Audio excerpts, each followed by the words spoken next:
Ce scénario, nous l'avons tous vécu. Se mettre au lit, tomber dans les bras de Morphée et soudain, se voir glisser d'une falaise, perdre ses dents ou encore être poursuivi par quelqu'un qui nous veut du mal. Et vous, votre dernier cauchemar, c'était quoi? Ça m'arrive d'avoir des rêves où je suis persécutée avec un couteau. C'est d'être dans un ascenseur et de descendre directement sans m'arrêter. Du coup, ça me réveille instinctivement. Je vole et que j'arrive pas à atterrir.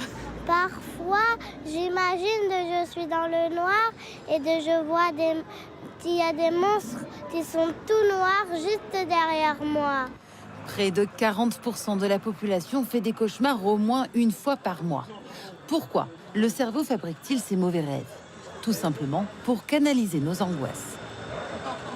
On va réactiver la nuit, au cours du cauchemar, les zones de stress, comme par exemple l'amygdale qui va se réactiver, mais aussi d'autres zones de gestion du stress et des émotions, thalamus, hypothalamus, cortex préfrontal, qui vont se réactiver comme dans la journée. Et le cauchemar va aider finalement à éteindre, à digérer ces émotions, ce stress qui des fois est parfois trop important. Pour combattre ce stress, notre premier réflexe, c'est d'abord de nous rendre à la pharmacie. Mais le remède miracle existe-t-il?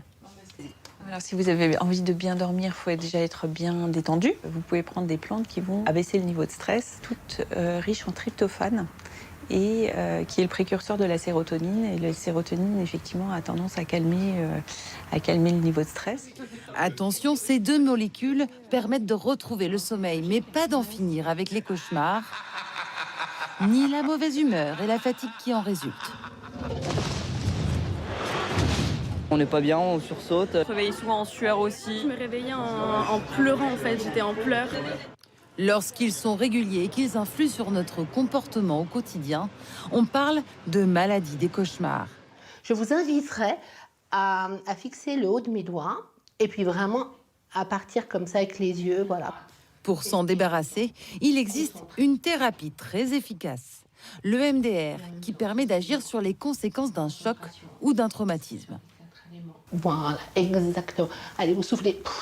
Le MDR va reprendre les mouvements que l'on fait la nuit, les yeux qui vont à droite et à gauche, pour aller désensibiliser un événement. On ne va pas déchanger l'événement, on va juste enlever sa charge émotionnelle.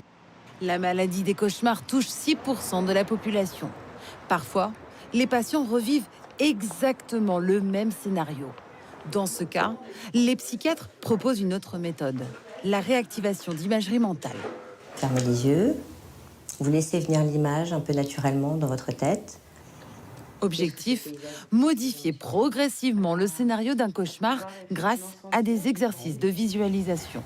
On peut reprendre l'exemple d'une explosion de gaz. Il décide de réécrire son scénario en changeant cette explosion et en faisant une explosion de confetti. Une thérapie étalée sur 4 séances, mais surtout plusieurs mois de pratique pour que vos pires cauchemars laissent place aux rêves et que vos nuits redeviennent paisibles.